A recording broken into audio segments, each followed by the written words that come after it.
ఆయన కొరకు ఎదురు చూడని వారు. నీకు నమ్మకం లేదేమో కానీ ఇక్కడ ఉన్న వాళ్ళలో చాలా మందికి ఏముందంటే నమ్మకం ఉంది. ఏ నమ్మకం ఉందో తెలుసా?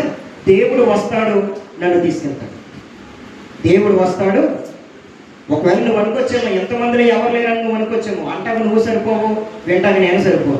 ఎందుకంటే విశ్వాసం అనేది అందరికీ లేకపోయినా ఒక్కరిలో ఒక్కరికైనా ఆవగించేంత విశ్వాసం తప్పుకోకుండా ఉంటుంది. ఆ విశ్వాసం ఉన్న వారిలో ఒకరు వెళ్తారు, ఒకరు విడువపడతారు. ఒకరు వెళ్తారు, ఒకరు విడువపడతారు. ఇంకో ఉపమానం చెప్తున్నాడు చూడండి. కావున ఏ జామున ప్రభువు వస్తాడో తెలియదు కనుక ఎలా ఉండాలి?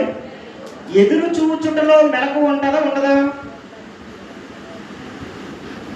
కావలివాడు దేని కొరకు ఎదురు చూస్తున్నాడంట? ఉదయం కొరకు ఎదురు. కావలివాడు అంటే అర్థం ఏంటి? కావలివాడనంటే ఆ రాత్రంతా కూడా దేనికి కావలి కాస్తున్నాడో తెలియదు కానీ సెక్యూరిటీ గార్డ్, అంతే కదా? Security guard. ఇప్పుడు బ్యాంక్ దగ్గర సెక్యూరిటీ గార్డులు పెడతారు ఎందుకు? లోపల ఏముంది? లోపల ఏముంది? డబ్బు ఉంది. బయట సీసీ కెమెరా కూడా ఉంది, కానీ మళ్ళీ సెక్యూరిటీని కూడా పెడుతున్నారు. కారణం ఏంటి? సెక్యూరిటీ కన్ఫర్మ్గా ఉండాలి. వాళ్ళకి ఏం లేదు, బ్యాంకులో ఉన్న నిద్ర గురించి కాదు, కానీ ఇది మాట్లాడి సమాజంలో ఉన్నప్పుడు